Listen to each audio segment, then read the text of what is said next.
Good morning and welcome to the morning after discussion from the Eagleton Institute of Politics at Rutgers University in New Brunswick.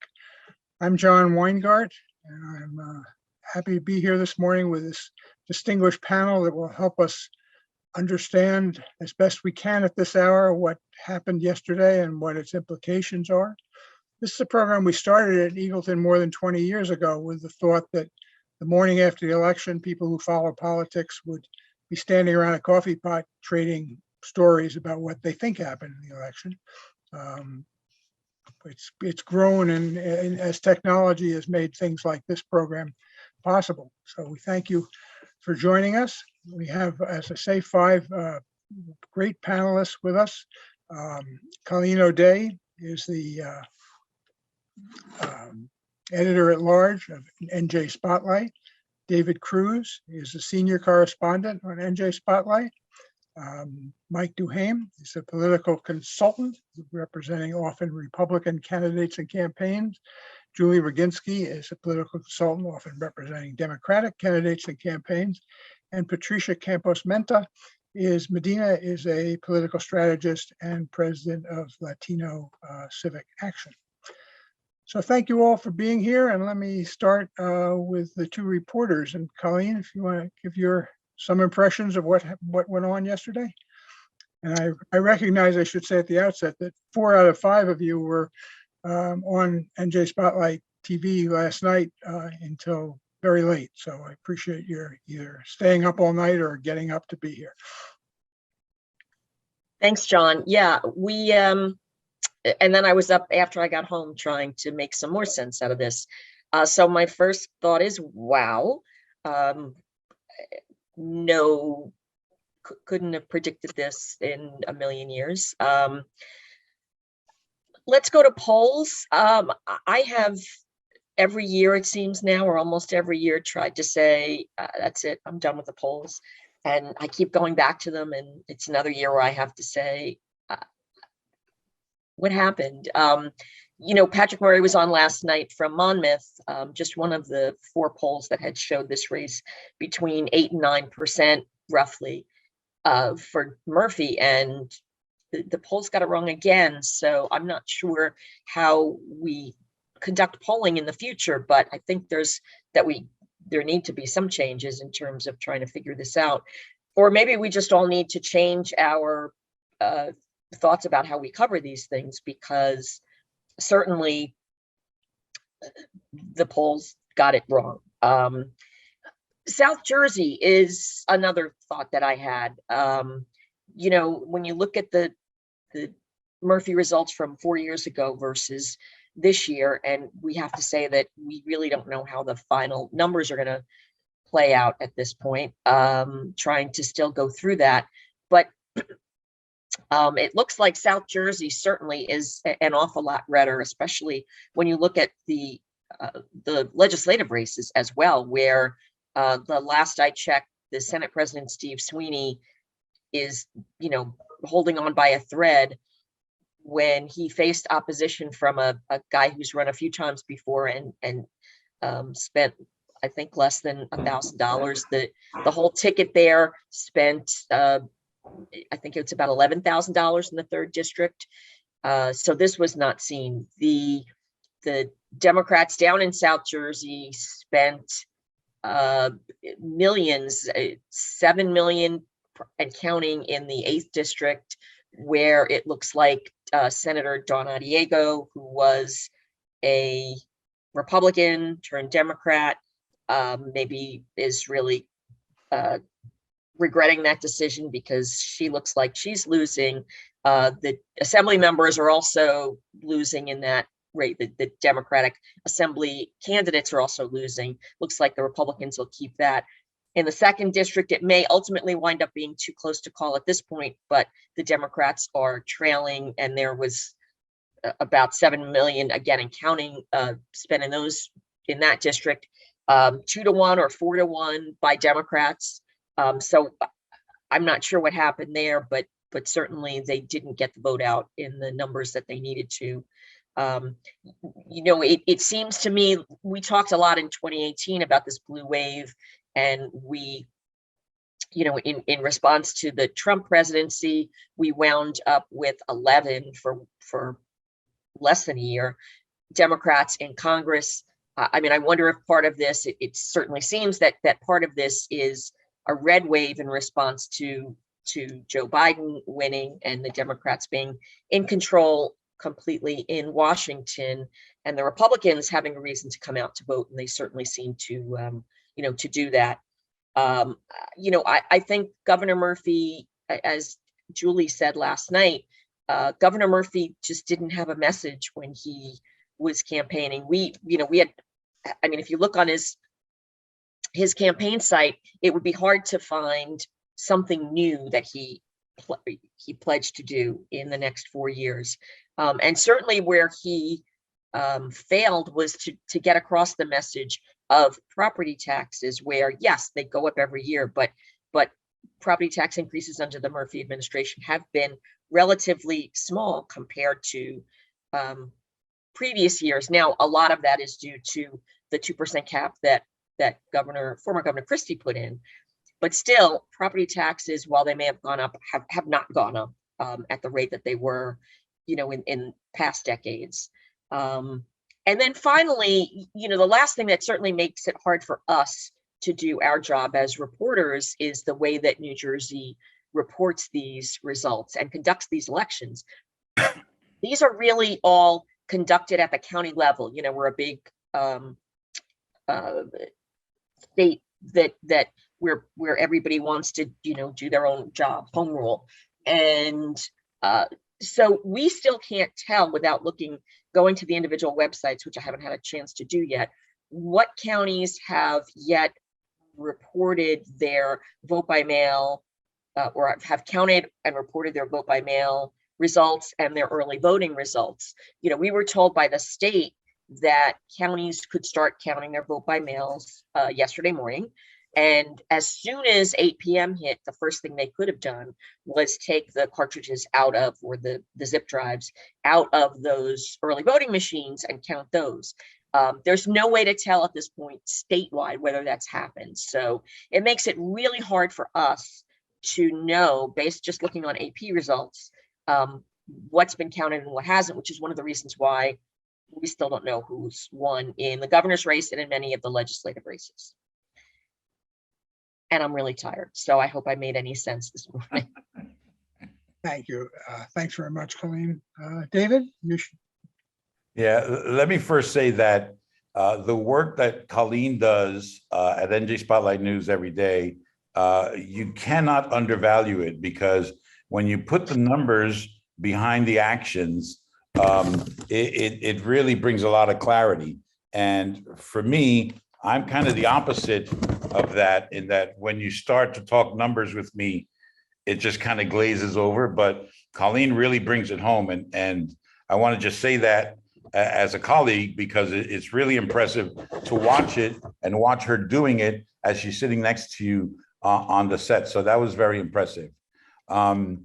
So, I mean, I made these comments yesterday, so I hope you won't be too mad that I'm recycling notes from last night. But I took away just like 3 points, really. First was, in Asbury Park, Convention Hall is my jam. So I always am there. And that place is really echoey. And by the time Phil Murphy made it to the stage, and I'm told that it wasn't certain that he was going to come out at all last night, but by the time he made it out to speak to people, you could hear the echo not only of his voice, but just the emptiness of the hall itself and the applause that seemed, a little lackluster, which maybe, is a microcosm of that whole campaign. So that was the first thing that got me. The other thing was the contrast in the two speeches, Chitterelli and Murphy.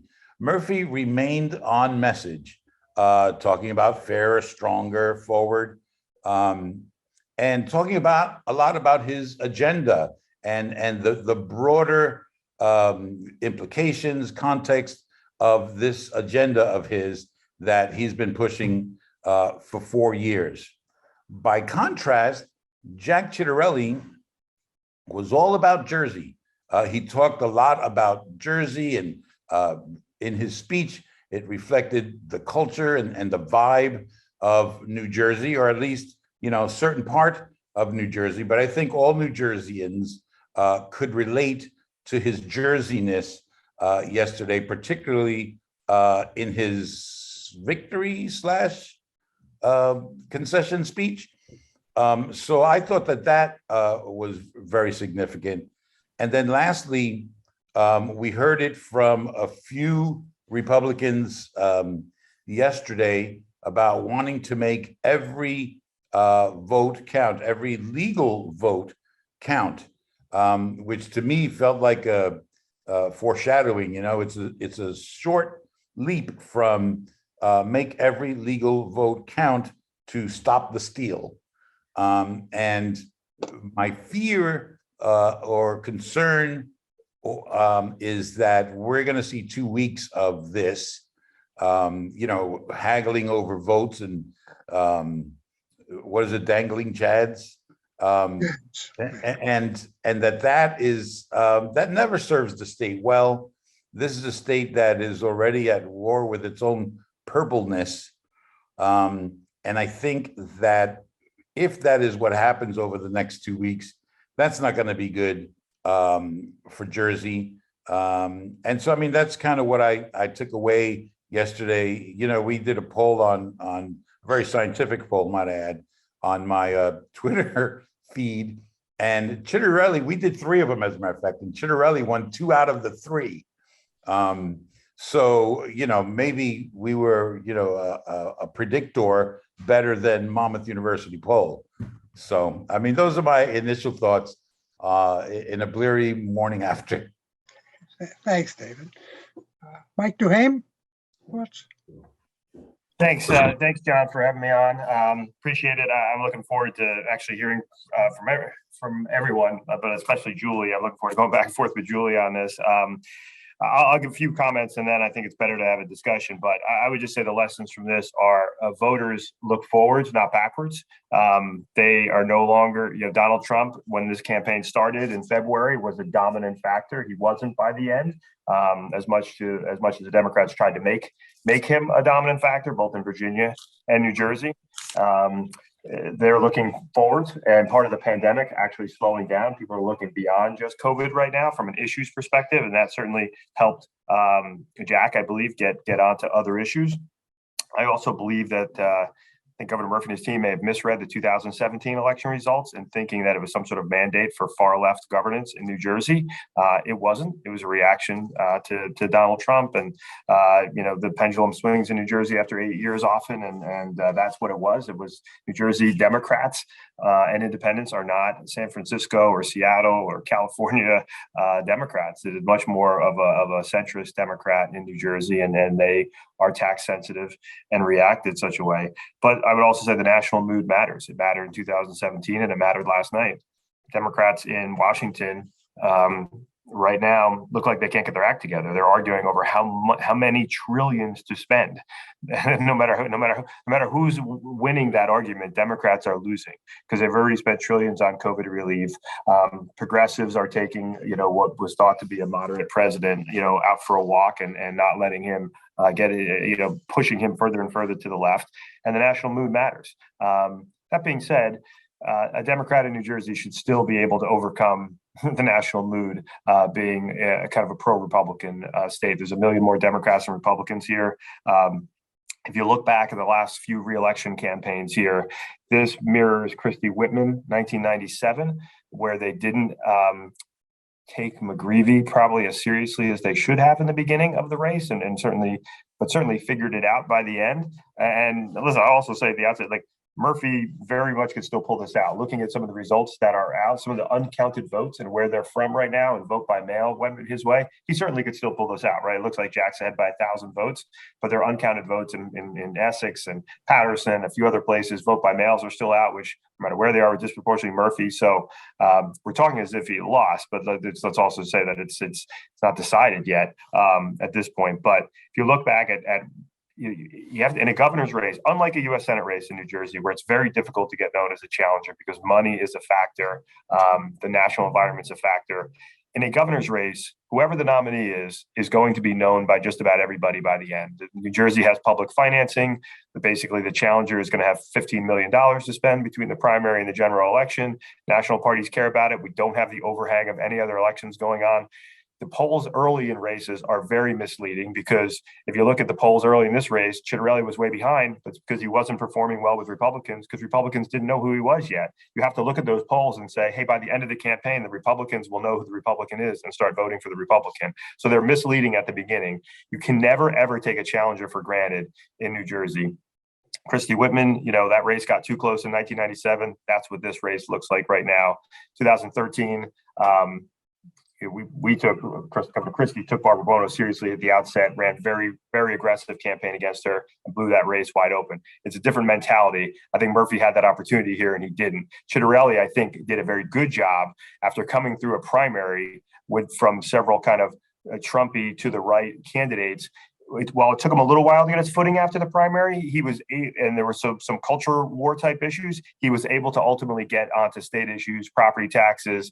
Unemployment is the third. We're 47th in the country right now. Or 48th. He was able to finally get on some of those economic messages, which historically have brought Republicans together with independents and some conservative Democrats. And finally, just the last thing on South Jersey, it's been trending that way for years. I'm stunned that Steve Sweeney lost, but I'm not stunned that it would be a close race. That's a district that Christie won twice. Donald Trump won that district. Jeff Van Drew wins that district. That is now a conservative leaning district, even though it's got more Democrats than Republicans on paper. And I don't think Steve Sweeney took that race for granted. They spent a lot of money, as Colleen said. They didn't take anything for granted there. It's just in a wave. Those are the types of districts that lose. It's moderate districts. It's folks like Vin Gopal, who looks like he might lose in Monmouth. It's those moderate districts or centrist districts where folks get swept out in a wave. So I have plenty more to say, but John, I'm happy to turn it back and hear from Julie and others.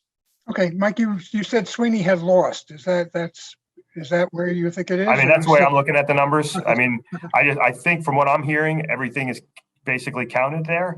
People I'm talking to, I'm not the AP predicting it, but if you look at the numbers and look where it is, it looks to be about 2,000 votes, and it looks to me like everything's in. So I guess I shouldn't say it for certain until it's called, but certainly when you look at those numbers, unlike some other parts of the state where I know there are still some votes left to be counted, that one, it looks like most things are counted.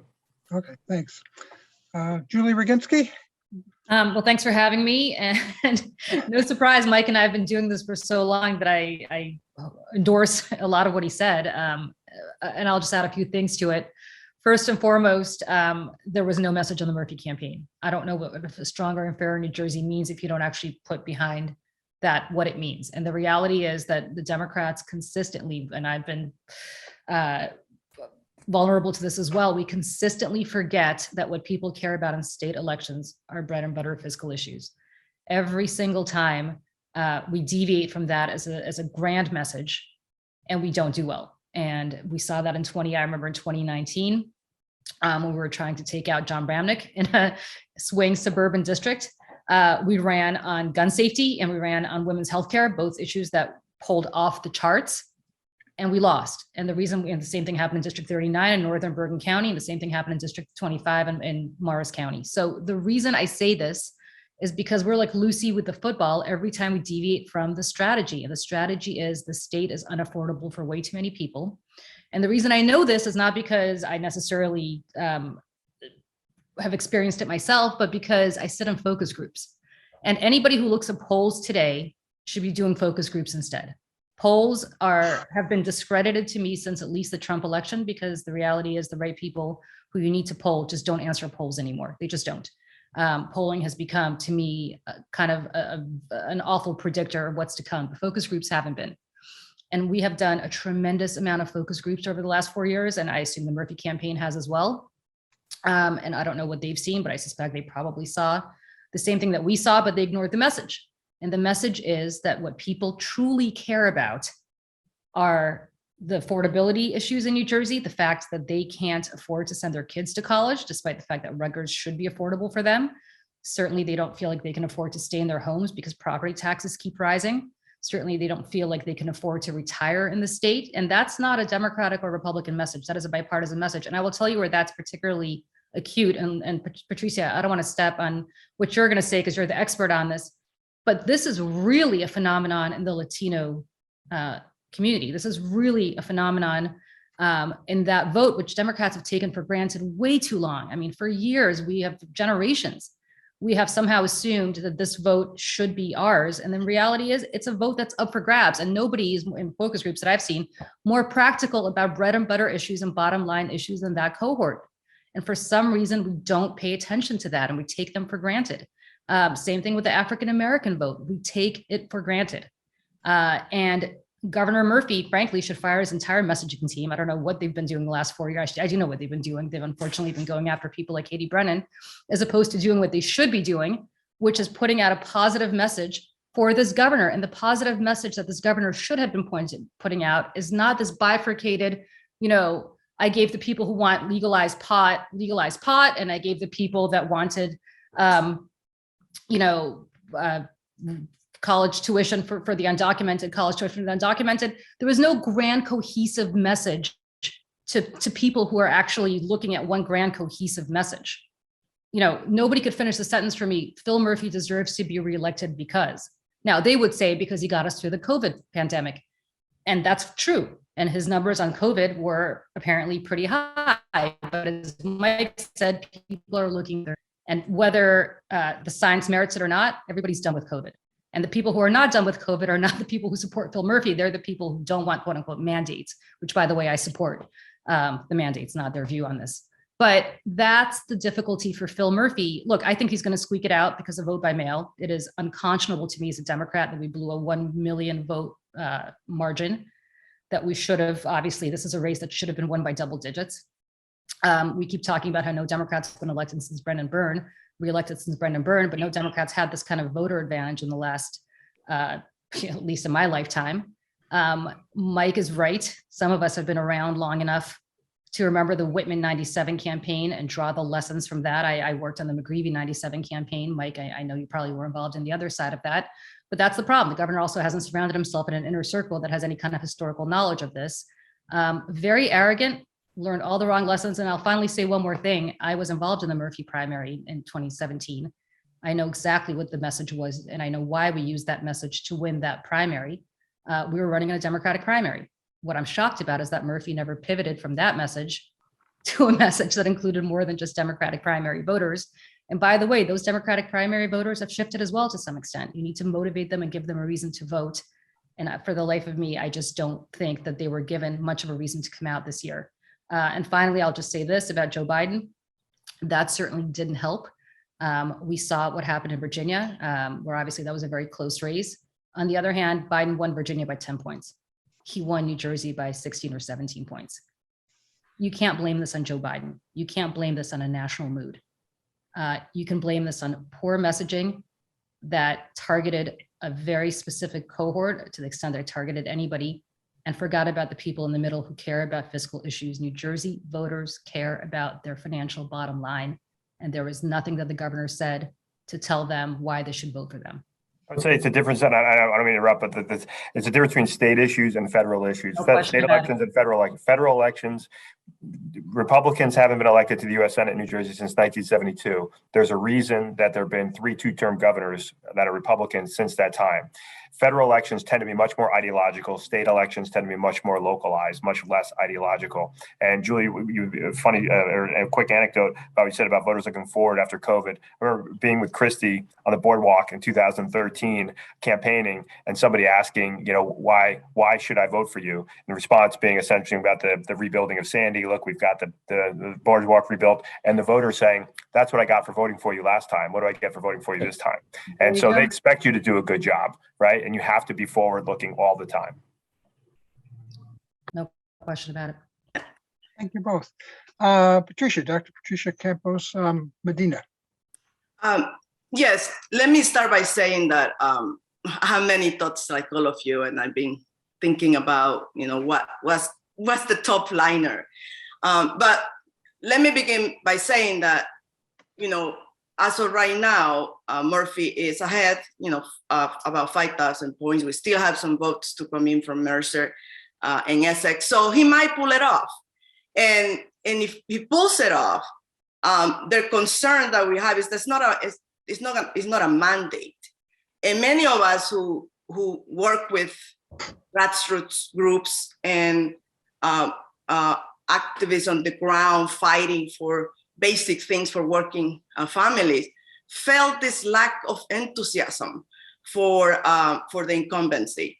And we knew, that the excitement was on the Citarelli side. So, but there was this conventional wisdom. There's more registered Democrats. It's impossible for Murphy to win. So we are here. And if we are going to look back, what happened, what didn't happen, this is what I will say that we should have been on top of this before as Democrats. Now, the Murphy campaign strategy from the beginning was to appeal to the Democrats, to the suburban voters that abandoned Trump after 2016 and in 2020. So that means that cohort of voters, like Julie said, are more conservative, are more concerned about issues of taxes, more concerned about their affordability. And by focusing on suburban voters and why women concerns, they actually they ignored the urban vote. They ignored the issues of investing in creating an infrastructure for getting out the Latino vote and for getting out the Black vote. That is why this race is so tight, because the resources for the ground troops on those urban voters was not there. And so we pull back. Why it was not there? Because when you focus your message on middle class suburban voters, because they are the ones who always vote, they're the ones who you want to keep in the Democratic Party. And I was part of very high level meetings, not with the Murphy campaign. I was not working for them and not attached to them. I was more in the activist realm. But before this campaign, in which Democratic strategists will say, our strategy to win the governorship is to bring back Democrats who voted for Trump. For someone like me, who has spent the entire time trying to figure out how you energize Latino voters, Latina women, Black voters, telling us that you want to focus just on those voters, you're basically saying that you are not concerned in investing in Black and Latino voters. Now, the progressive factor. That's my second thought, because the campaign, Murphy described himself as the most progressive governor in the country. And for many of the policies that he enacted, he was. But those policies were fought for on the grassroots level for the 8 years that we were under fighting Chris Christie. There was an infrastructure to deliver the votes in the assembly so that he could sign those bills. After we did all that, the progressive infrastructure that delivered those wins was abandoned without investment. And when after we did the tax reform of the EDA, basically, instead of investing in the grassroots to help him deliver the minimum wage, the pay sick leave, the pay family leave, or to help him reform the tax policy, he decided that his lane was going to be being an insider in the Democratic Party. That meant not investment in progressive candidates, not investment in independent candidates, and in building the infrastructure of for progressive to really win in New Jersey. So that lack of investment in building an infrastructure to support a liberal governor message really, I think, really hurt him. And now rather than create excitement with the more progressive part of the electorate in New Jersey, which is young, it is Black and brown, it is immigrant. That vote is not the traditional vote that Democrats in the traditional Democratic Party want to spend time convincing and talking to and understanding, because it's easier to win with with the voters that always vote in Democratic election, which are are mostly white and mostly up middle class. So if Democrats, Murphy should have had a mandate, he's going to have a squeaky win. If we are going to actually make strides and move forward on investing in the economy, investing in workers, investing in urban cities, we actually have to take a look back. And the Democratic Party has to look 10 years from now. Who are the voters of tomorrow? Because the voters of today, the voters of tomorrow, young Latino, Black and progressive voters, they already defeated Trump. Trump is done. We kicked him out last year. Now, what are you doing for us and for our future? What are you doing? And how are we becoming part of the Democratic Party? That is a question that as Democrats, we still need to answer. And Paul, another thing, my last point, polls do not talk to young progressive voters or young Black voters or young Latino voters. I mean, this is my frustration that I always had. Polls in New Jersey include everybody who always votes, and then maybe 5% Latino voters. And they ask them the questions in English. I mean, when was the time that you had a focus group in Spanish so that you understand the nuance? Good, Julie. That's why I'm working on this detail. When you understand the nuance, that when you talk to a Latina woman about your right to choose, it's not just about your right to make decisions. It's about what that comes with it. But if you just mention that to a Latina woman, that will just cut off the conversation. So, and this is, this is something, the nuance of talking to the Latino voters, because Latinos are not monolithic. We have not gotten that. And Asian voters are a voting bloc that we have not learned how to talk to yet. And they are growing. They are growing as fast as the Latino vote in New Jersey. And we have yet to understand what matters to them, how to talk to them, and how to bring them into the Democratic Party. And that is where if we don't address those issues, we're going to continue to have this battle with a Democratic voting base that is older and more conservative. Can I just jump in and piggyback on that for a second? I was born in Hudson County and in Jersey City, more specifically, and politics and that has been a part of my life forever. And for a brief minute between jobs, I was a political consultant, if you can believe that. But we had a crew in Newark yesterday where the governor showed up with Ras Baraka, who is by all accounts one of the most popular mayors probably in the country. And the point was to get out the vote and rally the troops, as it were. And the dynamic of this Black leader introducing this white leader to a group of mostly Black and brown people, the dynamic that I saw yesterday was not unlike the dynamic of 30 years ago, 40 years ago, when I was a little more closely involved in partisan politics. And it was the Black and brown folks as recipients of the largesse or whatever from government. And we still have not seen anywhere that script has been flipped, where there's a Black guy or a Latino guy or woman who is the benefactor, and that he's or she is speaking to a room of mostly white people who are receiving the benefits of electing this person. And I think that for all the reasons stated by Patricia, that dynamic remains the same. And I don't know when or how that is going to change, because it certainly didn't change in this instance. Well, let me actually jump in on that, David, because you raise a very good point, and it's something that's really irked me for a very long time. I think Sheila Oliver is an outstanding, she was an outstanding legislator. I think she's an outstanding lieutenant governor.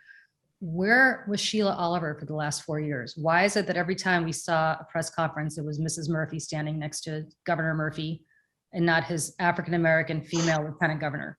Yeah. And I think that's the kind of lip service that I'm talking about. You can't say, well, you know, I have the first Black female lieutenant governor in the state's history, and look at what I'm doing, you know, elevating this woman, but she's not out there standing next to him, and as you said, in white rooms I mean, you can't just deploy her to East Orange, right? Right. She should have been deployed across the state. And I still believe Governor Murphy's going to eke this out. I truly hope that he learned some lessons from this. She's a humongous asset.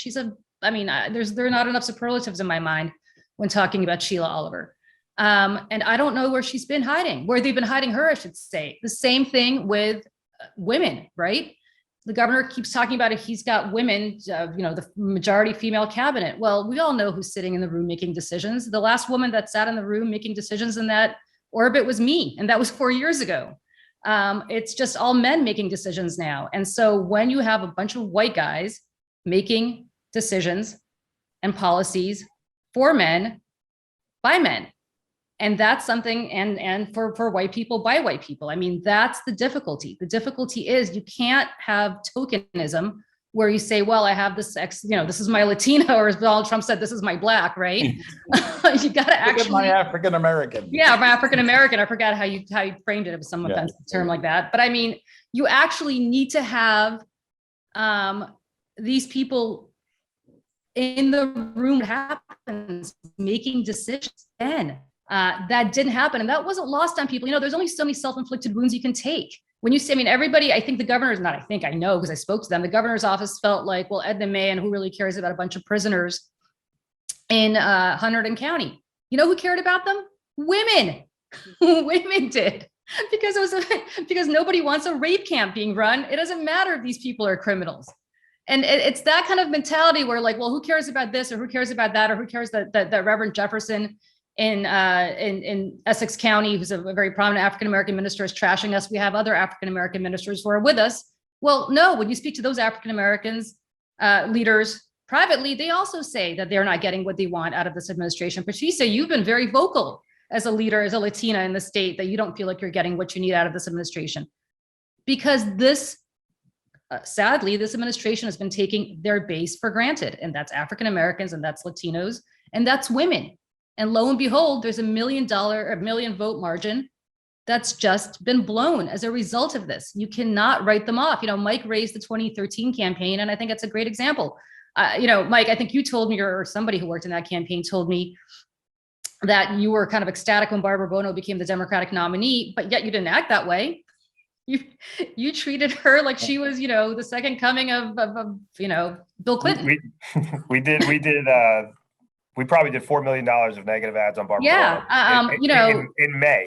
Of course. I mean, you don't take it for granted. She had all the same positive attributes that Jim McGreevey had many years earlier. Right. It was all there for her, poised to make a good run, and you have to take that seriously. Jack Ciattarelli also had all of those attributes. I mean, he is a successful businessman. He was a moderate legislator. He presents well. He did really well in the debates. He picked Diane Allen, who was a great pick. All the ingredients were there for this to become a close race. And as the incumbent in New Jersey, you just know it has a way of tightening, and you can't take it for granted. And I think they gave Ciattarelli a chance to get up off the mat after a tough primary. Remember, you come out of a tough primary, you have no money, you have lots less name ID than the person. It is a very difficult time. That June, July, August time is a very difficult time for the person who wins the primary. And they really allowed him to get up and get some breath and then start to slowly creep back in. And that double-digit race becomes, an 11-point race. Then it becomes a 9-point race, then an 8-point race. And then some Republican polls show it even closer than that. And people then start to believe. And that leads to fundraising success. It leads to more endorsements. It leads to enthusiasm. Like, the campaigns matter. And Jack ran a good campaign, and the Murphy campaign, I think, missed an opportunity earlier in this race to make it a lot harder on Jack. Jack, and he may still pull it out, but that is based solely on the structure of the state, having 1 million more Democrats than Republicans. It should not be seen as an endorsement for his policies or for his campaign at all. And I think, Jack's not getting enough credit in this because, a lot of the race is about the incumbent and somewhat of a referendum on the incumbent. He has so many chances, but the Citarelli campaign got back to those basic bread and butter issues that Julie talked about. And they took advantage of what was moving in the national mood, but it's not enough to have the national mood. You got to be able to ride it. And they've made this race very close. And I think, Murphy is ahead and there's some votes out to be counted still, but he won by 14 points last time. And now we're the next morning talking about a 1-point race. So it's remarkable where we're at. I think part of that, I'm sorry, just to finish that thought, and then I will let everybody else speak. But the problem with that is, of course, that Chris Christie had once in his life a tough race that he lost, right? I think he ran for freeholder, what was known as a freeholder, now county commissioner in Morris County, and he lost that race. He knew what it was like to lose. Phil Murphy's had a very charmed political career. He had the field cleared for him largely of real competitors in 2017 in the primary. There was no way any Republican was going to win after 8 years of Chris Christie, and that's not that's just a fact. I think Mike, you'd agree with that. Kim Guadagno was not the right candidate to even put up a fight in 2017. And so, when you don't ever have tough fights and tough elections, and when you surround yourself with people that have no campaign experience, who are making decisions because they're 12 years old and somehow think that they landed on third base because of their experience and not because they happen to be the right place at the right time. I know because I hired most of them. That's what happens. And when you look, he had some people in his inner orbit, Steve D'Amico, Brad Lawrence, who probably knew better, but this governor is not somebody who likes to hear bad news, so nobody wants to deliver it to him. And that's a huge problem. It's the same problem John Corzine had, quite honestly. And that's what cost John Corzine, and it's what's going to cost this governor. Look, I think, as I said, he's going to win re-election because I think the vote by mails in Mercer, which I unofficially have heard are pretty vastly huge, are going to put him over the top. But if I were Phil Murphy today, I would take a very serious look at everything that I've done. I mean, literally top to bottom, everything. Think about where I was served well, think about where I was served poorly, think about which communities served me well, and think about which communities I served poorly. And really, I have to say too, this, but we should all undertone this. The Jack's campaign feels like there's a path, but the Murphy campaign is very confident that they're going to pull this out. Well, they've been confident they were going to win by 20 points, so I don't know.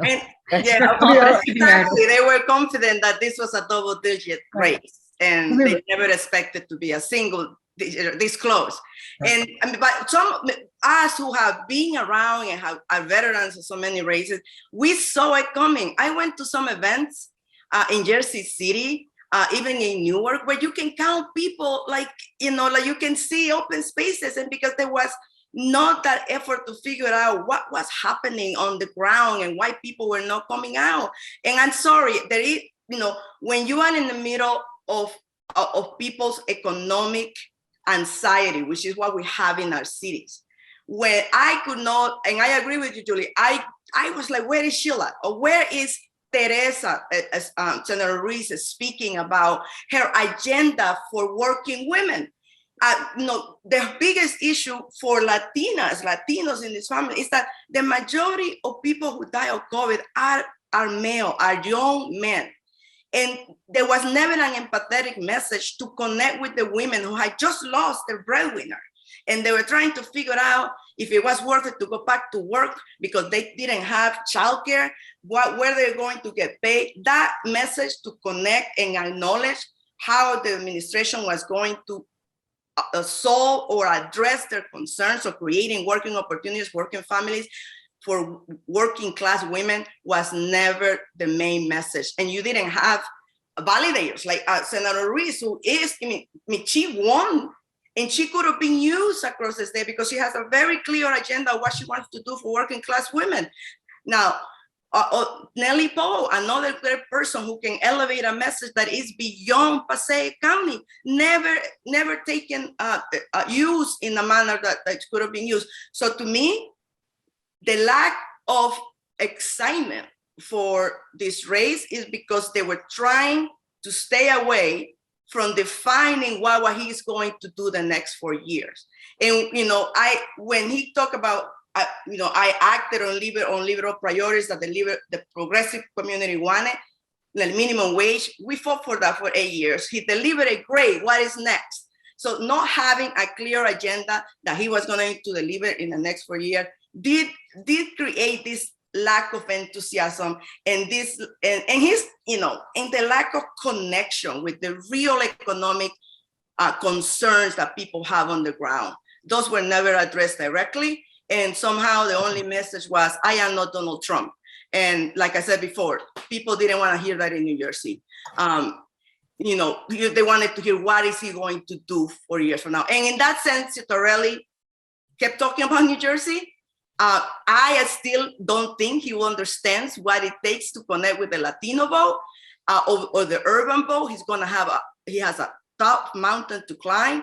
But if the Democratic Party wants to build a base for the future of voters in New Jersey, they have to bring in young voters of color. And one other thing that I was thinking the other day, not having competitive primaries doesn't help the Democratic Party.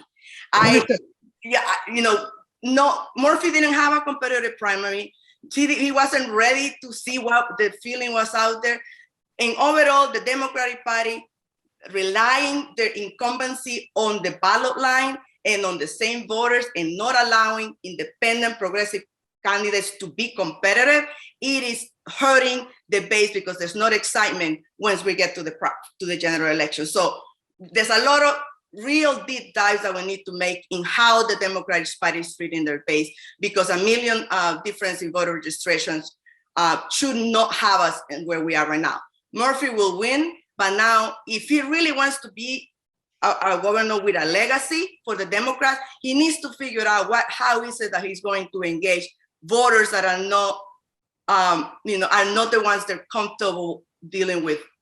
They need to engage young people of color, young progressive voters, and they need to talk to women and give women an opportunity to lead in elected office and lead in government.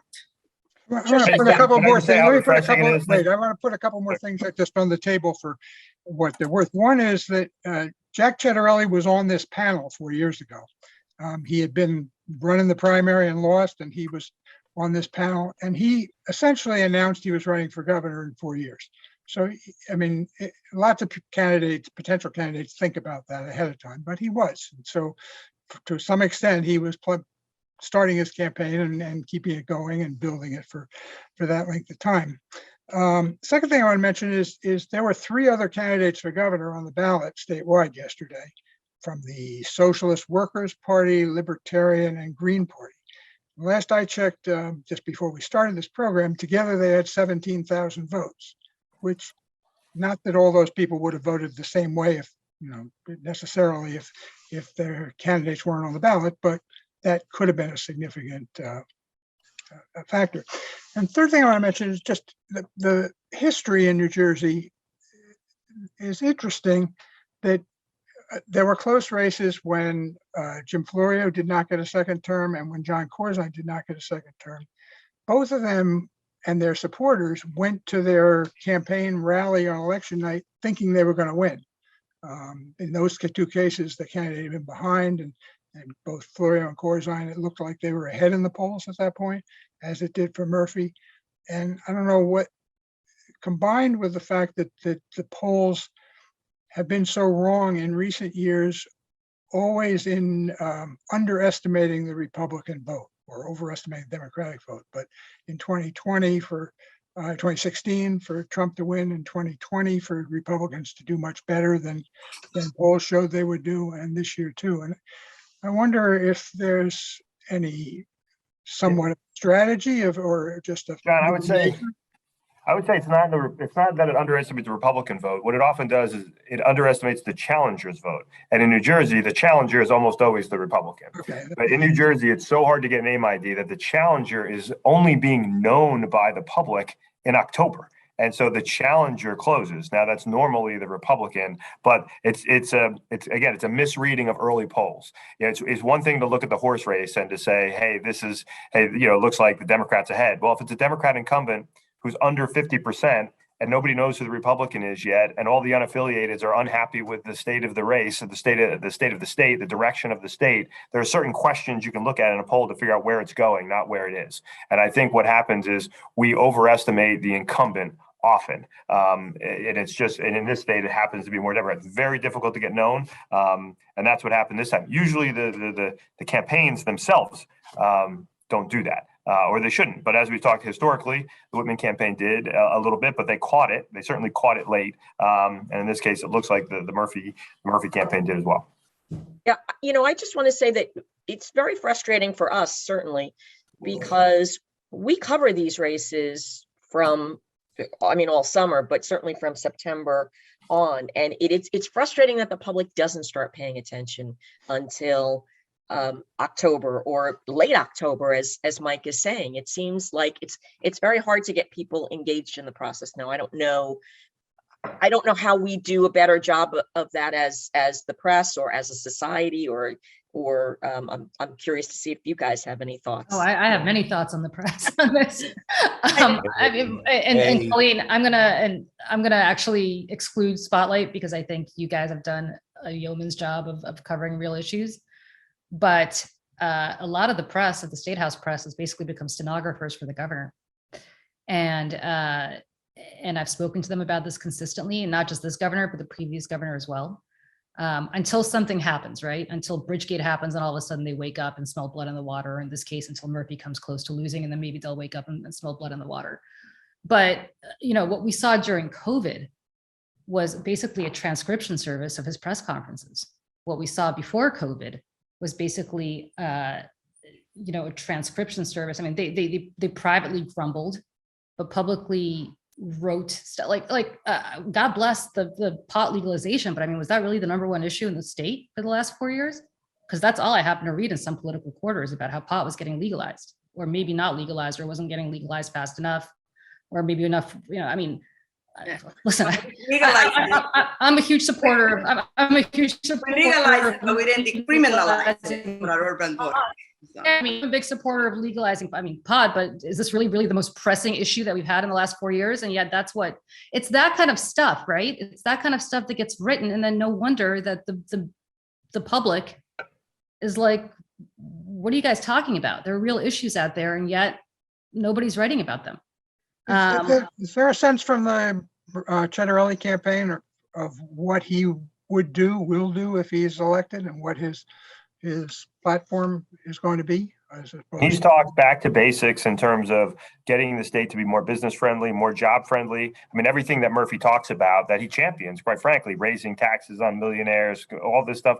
I mean, that's a negative signal to business and business leaders in the state. We have 48th unemployment in the country right now. So we talk about COVID and all the relief and all those packages and these billions of dollars that are spending. Ciattarelli is talking about much more back to basics. Like, we shouldn't be borrowing billions of dollars to balance our budget. We shouldn't be doing those things. And ultimately, it does have an effect. People do move to North Carolina, they move to Pennsylvania, they move to Florida, and those are employers, right? So that has a downstream effect on everybody else. So Ciattarelli is talking about much more back to basics, which from a campaign messaging point of view, and clearly to many unaffiliated voters in the state from a governing point of view, that's what they want. That's the message. Get us back. Stop. We're the highest tax state in the country. You can only squeeze so much blood from the stone here. People are leaving. And Ciattarelli is saying, I was a businessman, and I'm going to lower the burden. Nobody expects us to all of a sudden become Florida and have no state income tax. Nobody expects that. But what they do expect is for people to actually care about it. You have to care that we're the highest tax state in the nation, and actually try to do something about it. And that's Ciattarelli's message, and that's where he'll go. But Mike, I wanna comment on this, because I always feel like more investment. The business community during the COVID pandemic got over $25 billion in aid. Small businesses, every other month there was this announcement of support and investment in the small business community. They have gotten support, and they should. I mean, we need it, but that cannot be done at the expense of investing in workers and investing in women, in the ability of women to get back to work. an ability of making more childcare more affordable so that women can actually get back and choose to go to work, and really increasing wages, really making healthcare more affordable, and making sure that people that are afraid of getting sick, that they're going to be taken care of. That, I mean, that has to be complemented. And just talking about more business friendly is not going to cut it, because people are not going back to work because we are not creating jobs, because people are not going back to work because there's bad jobs being created. So I would like to hear about what good jobs is going to create. That is not just based on giving more money back to businesses. So hopefully we'll get there. Now he is not elected yet, but that he still needs to solve the reason why workers are not getting back to work. And in that case, we should have not spent 12 months fighting for direct aid for workers when the business community was getting direct aid from the federal government and from New Jersey right away. That is one third of New Jersey small businesses closed during the pandemic. So yes, people tried, but then guess who's out of work? It's not just the business owners, it's everybody who worked there. Most people in America get their health insurance through their employer, not from the government. I mean, you can't be anti-business and pro-worker. Like, nobody's anti-business. I am labor people. I want jobs, and I want good jobs, and I want business. And they come from private sector. They come from the private sector, not because the government magically bestows it on it. There's only so much taxes you can raise in New Jersey, and that's what's happened. But One other reality for the next governor is that he'll get to appoint a majority of the Supreme Court. There's four of the 7 Supreme Court justices' terms will end over the next couple of years. So I would imagine, particularly if Cettarelli wins, that would be a significant change in New Jersey that he would be able to affect for a long time if he chose to do that. Well, with the advice and consent of Right. the Senate, and it depends who the Senate president is going to be, whether Steve Sweeney ekes it out or whether it's going to be a new Senate president. But there's only, as Chris Christie found out, there's only so much you can do in appointing the kind of justices that you want to appoint. I will say this though, to Patricia's and Mike's point. Let's put on our messaging hats here for a second. You can talk about who's creating more jobs or where direct aid goes where, but Murphy from day one had this message, which I actually, when I worked for him, desperately tried to get him to stop saying, but I lost that battle. And that's basically the fundamentals of, well, yes, we're a high tax state, but look at the value proposition that you're getting for your tax dollar, right? You're living between New York and Philly, and you have the best schools in the country, and we've got these great universities and all these great amenities that we're getting for our tax dollars. And my reaction always was, and I continue to believe that I think I'm right about this, was that that's great if you pay $250,000 in property taxes a year. You could probably afford to do that. It's not so great if you're like my parents, who are retired and have to pay about $10,000 a year in property taxes and are struggling. I mean, you don't care about the value proposition. It's not affordable to live here. And I'm talking about Democratic voters in Middlesex County, which are my elderly parents. So that's the difference. The difference is we could debate on the margins about where the direct aid is going or who it's benefiting or how it's hurting or whether it's helping or hurting workers. But there's a larger message here about affordability.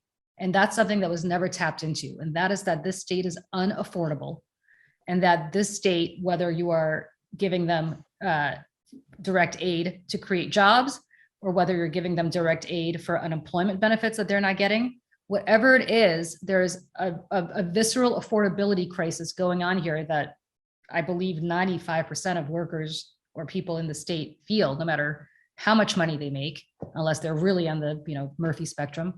And that's not what was communicated to them. What was communicated to them was, well, yeah, I mean, it sucks, the taxes here are high, but look at all the great stuff you're getting. And people are saying, actually, no, we don't subscribe to that paradigm.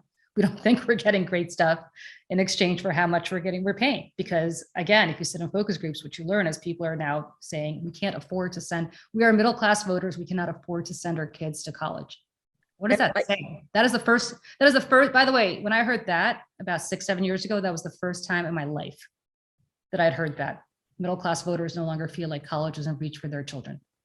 Yeah, I think you want to give some credit to the Republican Governors Association, who jumped on, as I think we in the press at least all knew, was going to get jumped on that comment that Murphy had made a couple of years ago. If tax rate is your issue, then we are not your state. That was their very quick ad that ran quite a bit, certainly over the last few weeks. And I mean, I would think it had to resonate with voters out there to hear your governor saying, we are not your state. That's certainly not a message that you want coming across. So I would think that ad may have certainly helped the Chitterelli campaign. But that wasn't a unique statement. And now in the affordability question, Julie, I also want to say that yes, for most middle class families, it has gotten more difficult to say what is the future for my kid. It goes to college, cannot get a job, and comes back to my house, which I thought was gonna be all mine, and they're coming back. But the other affordability question is for working class women. They're saying right now, if I take a minimum wage job and I go back to work in that business that got an incentive to give me $100 bonus for getting a job, I can my childcare is more expensive than what I earn on the minimum wage job. And that's also an affordability issue that we need to really look at how we're going to make childcare more affordable for women so that they can afford to go back to work. And that is an issue that we haven't really tackled. We wanted the federal government to tackle it, but obviously it didn't go anywhere. And I would say that that's part of the reason why people are frustrated. The Democrats didn't deliver federally, and that trickled down to New Jersey because they felt like, well, they didn't deliver. Biden didn't deliver. Why would Murphy deliver in New Jersey? So, those are real bread and butter issues that nobody went and talked to women in those urban areas that are trying to figure out, do I stay home or do I take care of my parents? Because most working class people are between raising kids and taking care of their elder parents who cannot even afford the prescription drugs. Go ahead. Yeah, I just wanted to really quickly come in with an update. It looks like Murphy's ahead at the moment by about 7,000 votes, according to the AP, 88% counted. And wow, Mike, you are so right. I just pinged AP and told them their Senate 3rd district results were wrong. Sweeney's down by 2,000 votes. And it does look like most of the mail-in and early votes have been counted there. There are still going to be late arriving mail-in ballots coming in, but wow. Yeah, it's why this is so hard, as you said earlier, Colleen and David, how hard it is to kind of figure this out as the results are coming in, because especially with vote by mail now being sprinkled in and you don't know where they're coming from. It used to be, Julie and I used to be able to look at literally probably 1 or 2 precincts and tell you what was going to happen in the whole state. And in 2009, I saw that Christie won Woodbridge and South River, and I said the race is over. We don't really need to check anything else. And was winning gloves. But now you don't know because the vote by mail is so different from the machine ballots. But both campaigns, and I'm sure Julie and I have been texting and calling friends from all different counties. So we're trying to figure out what's really out and versus what's reported. And it's, you gotta try to mix it all together to try to figure out what's happening.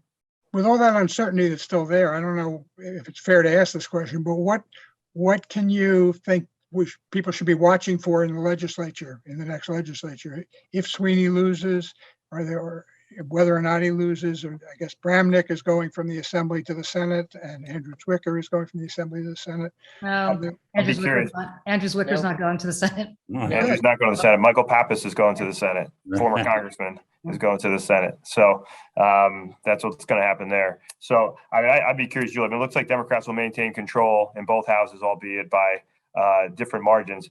I think nothing gets done in the legislature in the next 2 years. Governor Murphy probably, if he wins, which as I said, like the ballots and what's out kind of lean in that direction, will be significantly weakened. I think Democrats in the legislature will look at him and say, you are the reason that we have fewer of us here, and I don't want to be next. And I'm about to run a new district because of redistricting. I think any kind of further left progressive policies, I think will be stopped or slowed down in the Senate and the Assembly.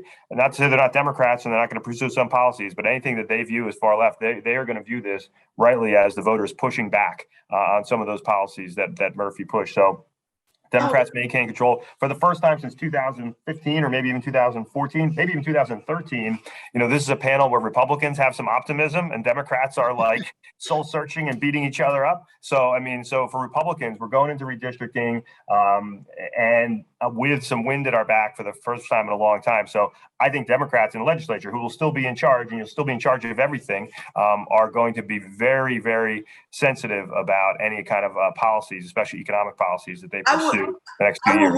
I would warn the Democrats not to say it's Murphy's fault that they're in the position that they're in.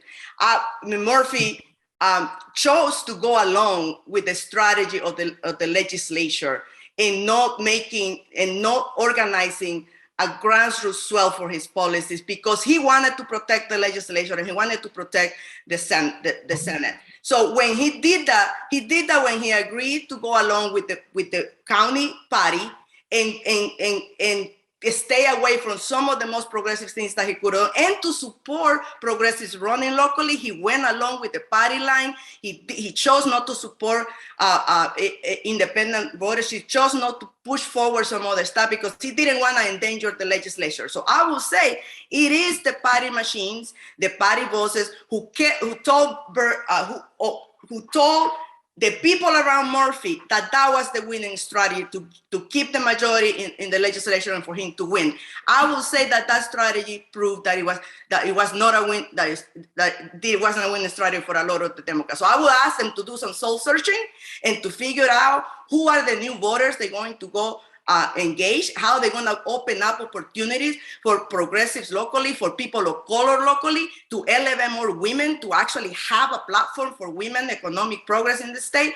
That's the soul searching they should have been doing, not blaming Murphy for something that they convinced him he should go along with, which was to turn to the middle, to become a conservative Democrat rather than the progressive that even if I agree with you, which actually I don't, but I mean, I think Murphy has some agency, right? I mean, he could have said no. He's the most powerful governor in the state. It's not like he's some victim that they can. No, it's easy to win in the line. Yes. Well, listen, let me tell you something. As somebody who was there in 2017, we had all 21 county lines. That was the year Murphy had an opportunity to run off the line. He still would have won. There was literally no opposition. He could have run off the line this time.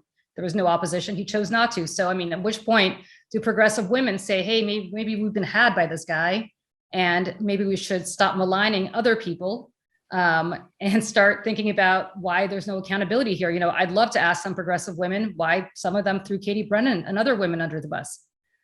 These so-called feminists who did that. I mean, was it really worth it in retrospect, now that you're sitting here with a guy who has according to you, delivered anything for you and will never deliver anything for you? Because I'll tell you this about Phil Murphy. First of all, he's got to make a decision today, assuming he gets reelected, whether he wants to govern New Jersey for the next president. If he wants to run for president, he's not going to be doing anything that Mike, you suggest that he's going to do. But if he wants to govern New Jersey, the legislature is not going to allow him to do some of the progressive stuff, Patricia, that you think he wants to do. That's on him. Well, now it's going to be harder for him to do that. But that's on him. That's on him. That's on him, right? I mean, you can't blame the legislature for forcing his hand when in fact he's the governor. Where's the leadership? Where's the bully pulpit? Did Chris Christie? I mean, listen, I'm not a fan of Chris Christie's politics, but I mean, I was a huge fan of how he handled the legislature. I mean, nobody. I was one of the progressive or leaders, Latina leaders that kept saying he doesn't have to go along. He is the most powerful governor in the country. He could drive an agenda and make it happen, but that means you have to go on the ground. You have to organize your coalition. You have to actually do the work and not just go cut deals. So that is a critique. And I don't know which women you're saying did not support Katie Brennan. We were very critical of what was happening in that campaign around women's rights and about not protecting women. We were vocal about that. We've been vocal about the fact that during this whole redistricting process, there's only men at the table. So we have been very critical of the lack of real engagement of women in this administration. So, you know, that lies somewhere else. There's real things didn't happen in terms of reforming issues of sexual harassment internally. It is coming home to roots. So now what is he going to do? He has responsibility. His team has responsibility for not doing enough to increase the gap, to make this election more competitive, because they failed to engage a lot of people and they failed to engage a lot of people who could have validated his message. His campaign team was very tight. and there was no outside voices who were allowed in that circle. There were no And the female- Democrats in, I'm sorry, Julie. I would say the I would like you to react to this, actually. I would say the Democrats in New Jersey and Washington have to decide kind of where the party is going right now, because this election screams that Republicans are going to take back the House. I mean, the hardest thing to look at right now is to look at, there's 4 members of Congress in New Jersey who only got elected during the Trump era. That doesn't mean they wouldn't have got elected in another era, but the Democratic members who are there, Trump. Voters are looking past this right now and kind of hearing this debate and discussion. It is a huge question in Washington and elsewhere. Is this going to be a party that goes hard left and say, we didn't go hard enough left, we weren't progressive enough? That's going to put people like Mikey Sherrill and Tom Malinowski and Andy Kim and maybe even Josh Gottheimer in a difficult spot. And I think it's going to be very difficult to see what happens with the agenda in Washington, because those centrist districts, it wasn't far left Democrats who were losing last night. If Vin Gopal loses, if Steve Sweeney loses, right, these are centrist Democrats who are losing. That's what's happening in a wave. And that's going to, I think, hurt the Democratic Party and be a huge opportunity for the Republican Party. Well, I'll tell you this. I think the Democrats' policies, whether they're progressive, what you call progressive or not, are fairly popular.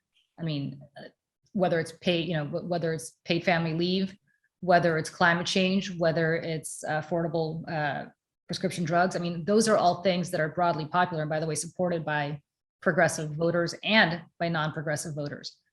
The Democrats' problem is not policy. The Democrats' problem has been for the 25 years that I've been around, messaging. We have a horrible messaging apparatus. I mean, And I would say, Julie, in addition to message, is lack of a grassroots infrastructure. It is very difficult in New Jersey to get any grassroots money for organizing, because in the eyes of the national progressive or democratic money coffers, New Jersey is blue, and there's no reason to invest in grassroots organizing in New Jersey. That's a problem for the Latino vote, that's a problem for the Black vote, and that's a problem for the progressive, because if they're blue, they don't need to invest. We don't need to invest in the organizations that go out and canvas on family leave, in the organizations that go out and canvas on paid sick leave, because the $10 million that NJEA gave to the Norcross PAC, if they would have put 1/4 of that money on the ground, perhaps helping organizations like New Jersey Working Families, or helping organizations like or helping grassroots people do the knocking on doors and talking about issues, we will not be here. But instead, we told outsiders that, oh, New Jersey's blue. So there was no money on the ground for people that do the education. We need what we need in New Jersey, and it's not going to happen because it's going to continue to be blue, is what happened in Arizona, where grassroots groups and immigrant groups and Latino groups had a 6-year campaign to turn Arizona around, and there was a lot of money that came in there to change that voters and to get Black and Latino voters to vote in Arizona. That's the lack of the infrastructure that some of us were hoping that a progressive governor would build, and he didn't. He decided to abandon that base and go with the party and continue to say that New Jersey is blue, and therefore we don't need to invest in grassroots organizing. Hey, Mike, I'm wondering I saw that the Republicans did some things differently in terms of organizing this time around, maybe learning from past mistakes. I'm just wondering what you saw that the Republicans did differently.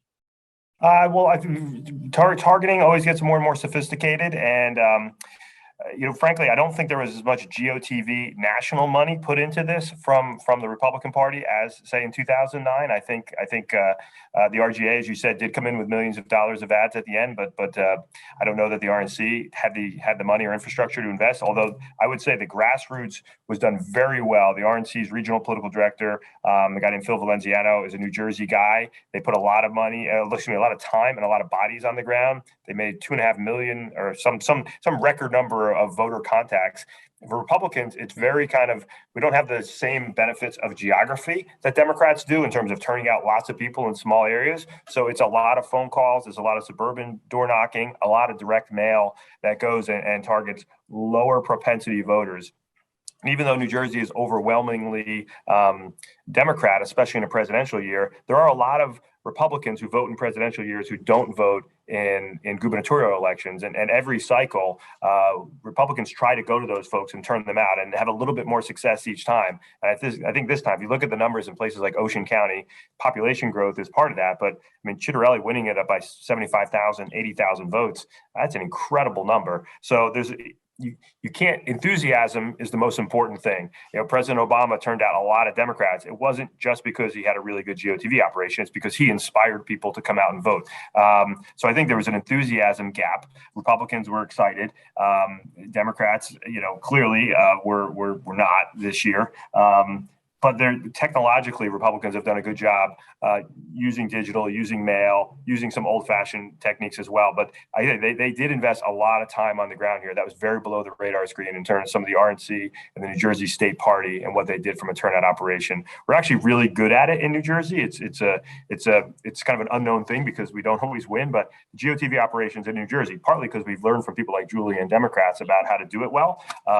But I made it to the national level solely on being able to run and get out the vote operation. And you wouldn't think that in New Jersey, but New Jersey, you got institutional folks in New Jersey, the county parties are actually really good at this kind of just labor intensive doors and phones activity, and then supplementing it with spending money on mail and other things. So I think they did a very good job this year, and it's very much under the radar screen. And, so and by the way, there really was no GOTV operation in Murphy World this year, which I know is probably shocking for people to hear. They just delegated a lot of it in some counties to the counties themselves, which is pretty unprecedented, to say the least. There was virtually no money for field. I don't know where all the money went. I have my suspicions as I did in 17, but the point is the money did not go to the point of attack, as the governor likes to say, in ways that it should. And, you know, that's fundamentally the problem here, is that there are ways to run campaigns, and that's not the way to run a campaign. And that's how you blow a 1 million vote advantage, registration advantage. It's a combination of arrogance, and it's a combination of inexperience, and it's a combination of never wanting to share bad news with a principal. That is the number one. And Mike, you and I have worked in politics for I don't know how many decades.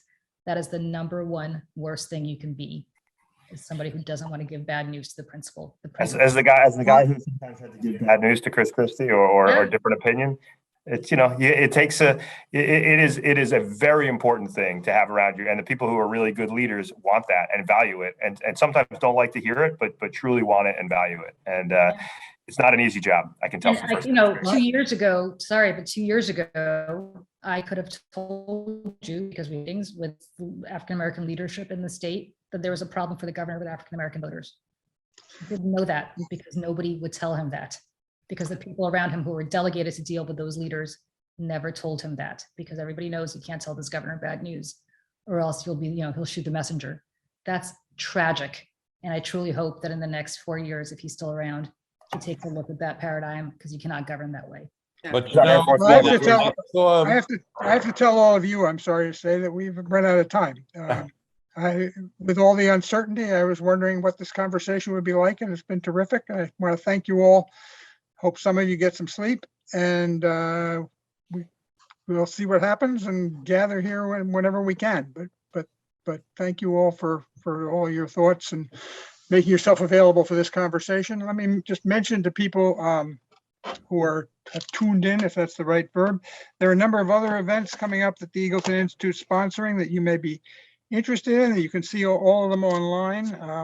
The program on pandemic politics, science, distrust, and division with the Health Commissioner, Judith Persicelli, Ava Majleski from Eagleton's Center for Community Protection and Resilience, and William Hallman, the professor and chair of the Department of Human Ecology at Rutgers, and that is on November 10th at 10 a.m. And you can watch it the same way you've watched this, of registering ahead of time and getting a link to do it. That's November 10th. November 15th, there's a program with Rutgers alum Andrew Ping discussing his story of civic engagement and political empowerment through journalism. And that is November 15th at 11. And the final one I'll mention for now is presented by Eagleton Center for American Women in Politics. Unique Voice, Unequal Voice, a conversation about why men outgive women in state elections and why women should give more.